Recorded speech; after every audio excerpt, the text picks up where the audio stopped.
ससुराल में सविता दोनों देवरानी जिठानी एक साथ एक ही घर में रहती थी, पर फिर भी उन दोनों में जरा भी प्यार नहीं था। वो दोनों ऊपर से तो प्यार से बातें करती, पर मन ही मन एक दूसरे को गाली दिया करती। ऐसे ही एक दिन, सविता तुम रहने दो, आज मैं रोटी बना देती हूँ। ठीक है दीदी, अगर आप आज रोटी बनाना चाहती हो तो बना लीजिए। वैसे भी ना मेरा कमरा बहुत गंदा हो गया है, तो मैं सोच रही थी आज अपना कमरा साफ कर लूँ। देखो तो कैसी बेशर्म है। मैंने एक बार मना क्या कर दिया, छोड़कर भी चली गई। ये नहीं कि दिल रखने के लिए ही बोल दे कि दीदी आप रहने दो, मैं बना देती हूँ। जेठानी जी, मैं आपकी सारी चालाकियों को जानती हूँ। आपको क्या लगा आप अच्छे बनने का ढोंग करोगी और मैं बेवकूफ़ बन जाऊँगी? मैं इतनी बेवकूफ़ नहीं हूँ, बहुत अच्छे से जानती हूँ मैं आपको। इतना बोलकर सविता वहाँ से चली जाती है। अब इसी तरह से कुछ दिन बीत जाते हैं और एक दिन नीलम अशोक से नूडल्स मंगवाती है। जैसे ही अशोक नूडल्स लेकर आता है तो वो अपने कमरे में ले जाती है और अकेले ही खाने लगती है। ये देखकर अशोक नीलम से कहता है, अरे यार तुम राक्षस हो क्या? अकेले ही सारा लेकर बैठ गई। मैं पूरे घर के लिए लेकर आया था। एक प्लेट अपनी देवरानी को भी दे दो। आपको अपने छोटे भाई और उसकी बीवी के लिए बहुत दुख होता है ना। अपने छोटे भाई और उसकी बीवी के बारे में इतना सोचने की जरूरत नहीं है। नीलम, तुम्हारी बातें सुनकर ना मुझे बहुत गुस्सा आता है। मैं उनके बारे में सोच नहीं रहा हूँ, पर वो मेरे भाई हैं और हम दोनों एक साथ एक ही घर में रहते हैं, और इस तरह से कुछ भी चीज़ लाकर अपने कमरे में छुपकर खाना सही नहीं है। क्या सही नहीं है? हैं? क्या सही नहीं है? चुप रहो, आपको कुछ नहीं पता। आप जितने भोले हो, आपका भाई उतना ही शातिर है। और मेरी वो चुड़ैल देवरानी मेरे देवर से रंग रंग की चीजें मंगवाती है और अकेले कमरे में बैठकर ठोस जाती है। क्या वो आकर एक बार भी पूछती है, दीदी कुछ खा लो? या मुझे आकर कुछ देती है जो मैं अपने पति का लाया हुआ उससे कुछ दूं? तुमसे तो बात करना ही बेकार है। अरे अपने देवर देवरानी को नहीं दे सकते, कम से कम मेरी माँ को तो दे दो। मैं उनके लिए लाया था, उनका हिस्सा तो मत खा जाओ। पता नहीं कैसे आदमी से मेरा पल्ला पड़ गया है। औरों के आदमी अपनी बीवी के लिए कितना कुछ लेकर आते हैं, पर मेरे पति को तो अपने घर वालों की चिंता से फुर्सत ही नहीं मिलती। जा रही हूं आपकी माँ को देने। हाँ, ना चाहते हुए भी नीलम कुछ नूडल्स अपनी सास के कमरे में ले जाती है और अपनी सास को नूडल्स देते हुए कहती है, ये नूडल्स अशोक जी आपके लिए लेकर आए थे, अपने छोटे बेटे बहू को मत दे देना। ऐसा क्या अशोक ने कहा है? मेरा अशोक ऐसा कभी कर ही नहीं सकता। जरूर तूने ही कुछ बोला होगा। फिर से शुरू हो गई आप। इसीलिए मैं आपको देने नहीं आ रही थी, पर आपके बेटे को आपकी और इस घर की इतनी चिंता लगी रहती है। अब चुपचाप से खा लीजिए, वरना ये भी नहीं मिलेगा। फिर मत कहना बड़ी बहू कुछ देती नहीं। और एक बात, उसे सविता को मत बताना। उस चुड़ैल को मैं बहुत अच्छे से जानती हूँ। देख बड़ी बहू, सविता तेरी देवरानी है और तू उसे जितना बुरा समझती है, जितना उससे चिढ़ती है, वो इतनी बुरी नहीं है। माँ जी, आप तो उसकी तारीफ करते करते नहीं थकती, पर मैं यहाँ उसकी तारीफें सुनने के लिए नहीं आई हूँ। जा रही हूँ। वैसे भी आपके भाषण की वजह से मेरे नूडल्स ठंडे हो गए, अब मज़ा ही नहीं आएगा उन्हें खाने में। इतना बोलकर नीलम वहाँ से चली जाती है। अपनी बहू का ये रवैया देखकर पार्वती को बहुत दुख होता है, पर वो कुछ नहीं कहती। अब इसी तरह से कुछ दिन बीत जाते हैं और एक दिन सविता रात के 11:30 बजे सबकी नज़रों से छुपाती हुई अपनी सास के कमरे में आती है और अपनी सास को गोलगप्पे देते हुए कहती है, माँ जी ये लीजिए गोलगप्पे, मैंने ना ये अर्पित जी से मंगवाए थे। बड़ी मुश्किल से बचते बचाते आपके लिए ये गोलगप्पे लेकर आई हूँ। अगर जिठानी जी की नज़र पड़ गई ना तो ये गोलगप्पे किसी के मुंह में ही नहीं जाएंगे। तो क्या हुआ बहू, अगर थोड़ा सा बड़ी बहू भी खा लेगी तो है? वैसे भी मैं कहाँ गोलगप्पे खाती हूँ। तू उसे ही जाकर दे दे। अगर तू खुद आगे से बढ़कर उसे कुछ देगी तो उसे भी अच्छा लगेगा। माँ जी, अगर मैं दीदी के लिए अपनी जान भी दांव पर लगा दूँ ना तो भी वो मुझसे खुश नहीं होंगी। और उन्हें क्या लगता है कि मुझे नहीं पता कैसे वो चिड़ से चीज़ें मंगवा कर छुप छुप कर खाती हैं, जबकि अर्पित जी पूरे घर के लिए लेकर आते हैं और जो भी लाते हैं सबको देते हैं। अरे कोई बात नहीं बहू, वो तुझसे बड़ी है ना। वही तो माँ जी, जिठानी जी मुझसे बड़ी हैं, इसीलिए लिहाज करती हूँ, वरना मैं तो उन्हें लाइन पर ला देती। अच्छा माँ जी, चलती हूँ मैं, आप अकेले खाना, हाँ, जिठानी जी को मत देना, वरना कहेंगी कि मैं उनसे छुपकर गोलगप्पे खाती हूँ। सविता और नीलम दोनों ही अपनी सास की खूब सेवा करती और हमेशा अपनी सास का दिल जीतने में लगी रहती। वो दोनों अपनी सास की सेवा करके एक दूसरे को नीचा दिखाती और ये जताने की कोशिश करती कि कौन सबसे ज्यादा संस्कारी बहू है।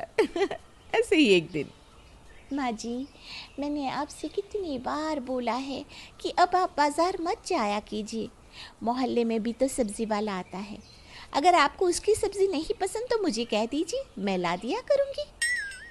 माँ जी, हमारे होते हुए आप क्यों दौड़ भाग करती हैं? आपके पैरों में भी दर्द होता है ना? लाइए, मैं आपके पैर दबा देती हूँ और कल से आपको कुछ भी काम हो ना, कहीं भी जाना हो तो मुझे बुला लेना।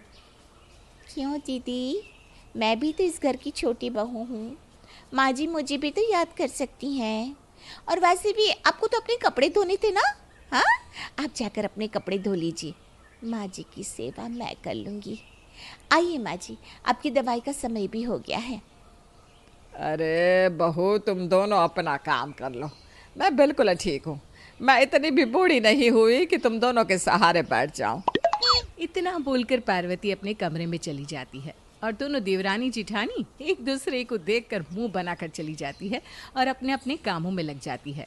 और दोनों बहू इसी तरह अपनी सास की चमचागिरी में लगी रहती है। देखिए माँ जी, सविता को तो आपकी परवाह ही नहीं है, इसलिए इतनी मसालेदार पनीर की सब्जी बना दी, पर आप मेरे हाथ की दाल मखनी खाइए, इससे ना आपके पेट में गैस भी नहीं बनेगी। दीदी, आप दुनिया की पहली ऐसी औरत है जो पनीर के खाने से गैस बता रही हैं, जबकि पनीर तो हमारी हेल्थ के लिए बहुत अच्छा होता है। और वैसे भी माँ जी, आज मैंने आपकी तबीयत को ध्यान में रख कर सब्जी बनाई है, इसमें बिल्कुल भी मिर्ची नहीं है और बहुत कम मसाले हैं। अरे बहू, मुझे इस बात से फर्क नहीं पड़ता कि मेरे लिए मेरी कौन से बहू ने क्या बनाया और क्या सोच कर बनाया। मैं तो बस इतना चाहती हूँ कि मेरे घर में हमेशा सुख शांति बनी रहे।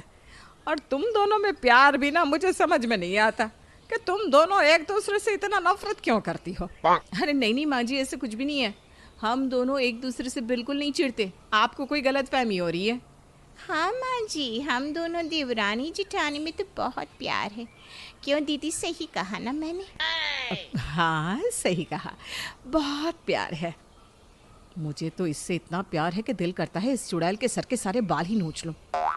मैं जानती हूँ जिठानी जी, आप मुझसे रत्ती भर भी प्यार नहीं करती, आपको माँ जी के सामने अच्छा भी तो बनना है। सविता और नीलम दोनों ही अपनी सास के सामने मुस्कुराती है और झूठा प्यार दिखाती है, पर मन ही मन एक दूसरे को भला बुरा कहकर मुंह तोड़कर वहां से चली जाती है। ये देखकर पार्वती खुद से कहती है, ये दोनों मुझे कितना बेवकूफ़ समझती है। उन्हें लगता है कि मैं जानती ही नहीं कि ये दोनों एक दूसरे से कितना चिढ़ती है। पर मैं ऐसा क्या करूं ताकि मेरे बहू के बीच की कड़वाहट खत्म हो जाए और वो दोनों एक दूसरे को गलत ना समझकर एक दूसरे से प्यार करें, ताकि मेरा घर हमेशा सुख शांति और खुशियों से भरा रहे। और ये तभी हो सकता है जब मेरी बहू के बीच में प्यार हो। जहाँ एक तरफ पार्वती अपनी दोनों बहू के बीच में प्यार दिखना चाहती थी, तो वहीं समय के साथ धीरे धीरे दोनों देवरानी जिठानी के बीच की कड़वाहट भी बढ़ती जा रही थी। पर तभी एक दिन पार्वती की बेटी कोमल का फोन आता है। तो अब तक आपने देखा कि किस तरह से पार्वती की दोनों बहुओं के बीच में कड़वाहट बढ़ती ही जा रही है, जिस वजह से अब पार्वती भी परेशान रहने लगी है। पर एक दिन पार्वती की बेटी कोमल का फोन आता है। अपनी बेटी का फोन देखकर पार्वती बहुत खुश होती है। चलो, आखिर तूने अपनी माँ को फ़ोन तो किया, वरना मुझे तो लगा था कि तू मुझे भूल ही गई है। तुझे अपनी माँ की याद नहीं आती क्या? माँ, मुझे सबकी याद आती है, इसीलिए तो मैंने सोचा कि क्यों ना इस बार मैं 2 महीने के लिए आपसे और भाभी से मिलने आ जाऊँ। कल ही आ रही हूँ मैं, तो मेरा अच्छे से स्वागत करना। अरे तेरे स्वागत में कोई कमी नहीं रहेगी, तू आराम से आ। वैसे भी तेरी दोनों भाभी एक दूसरे को नीचा दिखाने के लिए कुछ भी कर सकती है, इसलिए जब तू आएगी तो वो दोनों तेरे आगे महान बनने के लिए किसी भी हद तक जा सकती है। माँ परेशान मत हो, मैं कल आ रही हूँ ना, अब सब ठीक हो जाएगा। कोमल एक तेज और समझदार लड़की थी जिसने अपने ससुराल को भी बहुत अच्छे से संभाला हुआ था। अब अगले दिन कोमल अपने मायके पहुंचती है जहां उसके स्वागत में उसकी दोनों भाभियां कोई कमी नहीं छोड़ती। अरे दीदी, आपने तो कुछ खाया ही नहीं, मेरे हाथों का भी तो खाना खाओ, या फिर सब अपनी छोटी भाभी के हाथों का ही खाओगी। भाभी, आप दोनों ने सिर्फ मेरी पसंद का खाना ही बनाया है और सारा खाना लाजवाब है। मुझे तो समझ में नहीं आ रहा कि किसके हाथ का खाना खाओ, इसलिए मेरी नज़रों के सामने जो जो आ रहा है मैं सब खा रही हूँ। पर सच कहूँ, खाना सच में लाजवाब बना है। इतना बोलकर कोमल मज़े से खाना खाने लगती है। नीलम जब देखती है कि कोमल सिर्फ सविता के हाथों का बना खाना खा रही है तो उससे अपनी देवरानी से जलन होने लगती है और वो कोमल के लिए ओरियो शेक बनाकर लेकर आती है। ओहो, इतनी गर्मी हो रही है, सिर्फ खाना ही खाओगी क्या? अरे कुछ ठंडा भी पीजिए, ये लीजिए, आपके लिए आपका फेवरेट ओरियो शेक बनाकर लाई हूँ। और भी कुछ चाहिए तो अभी बता दो। अरे वाह भाभी, आप मेरा कितना ख्याल रखती हैं। दीदी, आपने इतना सब कुछ खा लिया है, कहीं ऐसा ना हो कि आपको खाना डाइजेस्ट करने में प्रॉब्लम हो, और ओरियो शेक से आपके पेट में गड़बड़ भी हो सकती है। तो मैं ना आपको नींबू पानी बनाकर ला देती हूँ। अरे भाभी, सब कुछ आज ही खिला दोगी? हाँ, कल के लिए कुछ नहीं रखना। मैं 2 महीने यहाँ हूँ, मैं भी देखती हूँ इन 2 महीनों में आप दोनों मेरी कितनी सेवा करती हो। फिलहाल तो मैं खा खा कर थक चुकी हूँ, पेट भी हाउसफुल हो चुका है। अब मैं थोड़ा आराम करने जा रही हूँ। वैसे माँ कहाँ है? जब से आई हूँ माँ नजर ही नहीं आ रही। अरे देखो ना दीदी, माँ की कितनी सेवा करती हूँ मैं नहीं चाहती कि वो बीमार पड़े, इसलिए मैं उन्हें कहती हूँ कि वो रहने दे, पर वो है कि मेरी सुनती नहीं। हमेशा बाजार चली जाती हैं, पार्क चली जाती है, तो कभी किसी काम के लिए कहीं चली जाती है, मानो जैसे घर में उनका मन ही नहीं लगता। अब जिस घर में आप जैसी बहू हो वहाँ सास का मन कैसे लग सकता है दीदी? मेरा मतलब है आप ही सारा काम कर देती हैं ना, तो माँ जी घर में बोर हो जाती होंगी। मैं तुम्हारे सारे मतलब बहुत अच्छे से समझ रही हूँ मेरी प्यारी देवरानी। वैसे आज रसोई साफ करने की बारी तुम्हारी है, आई होप तुम अच्छे से कर दोगी। चलिए ना दीदी, हम दोनों कमरे में चलकर बातें करते हैं। नीलम अपनी ननद के सामने एक बार फिर से झूठे प्यार का दिखावा करती है और वहाँ से अपनी ननद को लेकर चली जाती है, पर कोमल अपनी भाभियों के बीच का अनबन और तनाव देख लेती है। माँ बिल्कुल सही कह रही थी, भाभियों के अंदर एक दूसरे के लिए ना इज्जत है और ना ही प्यार, बस दिखावा करती है। पर मुझे कुछ तो करना पड़ेगा ताकि उनका दिखावा सच में प्यार में बदल सके। अब क्या था, कोमल ठान लेती है कि वो अपनी भाभियों के बीच की नफरत को ख़त्म करेगी और उनके बीच में प्यार लाएगी। अब इसी तरह से देखते देखते कुछ दिन बीत जाते हैं और एक दिन जब नीलम खाना बना रही थी तो कोमल नीलम के पास जाती है। अरे भाभी, आज भी आप खाना बना रही हैं? अब मुझे छोटी भाभी की बातों पर विश्वास हो रहा है, अब सच में खाना बहुत टेस्टी बनाती हैं, तभी तो घर में सब आपके खाने की तारीफ़ करते हैं। बस यही कारण है कि छोटी भाभी खाना बनाना नहीं चाहती, क्योंकि उन्हें अच्छा लगता है जब कोई आपकी तारीफ़ करता है। दीदी, लगता है आपने कुछ गलत सुन लिया, वो चुड़ैल मेरी तारीफ सुनकर कभी खुश हो ही नहीं सकती। हो सकता है मेरी आंखों को और कानों को ये धोखा हो, पर कल जब मैं आपके खाने की तारीफ़ कर रही थी तो माँ से ज़्यादा तो भाभी ही तारीफ़ करने लगी। और जिस दिन मैं आई थी ना, उस दिन भी मैंने देखा छोटी भाभी फ़ोन पर किसी से बात कर रही थी और आपकी बड़ी तारीफ़ कर रही थी। मुझे तो ये चीज़ हजम ही नहीं हुई, अब मेरा क्या जाता है। इतना बोलकर कोमल अब छोटी भाभी सविता के कमरे में जाती है, जहाँ सविता पूरे घर के कपड़े अकेले प्रेस कर रही थी।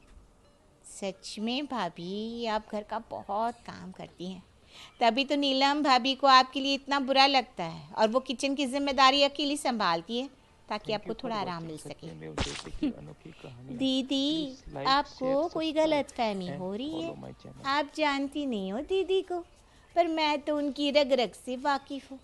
जानबूझकर उन्होंने किचन का काम ले लिया ताकि पूरे दिन मैं घर की सफाई करके नौकरानी बनी रहूं।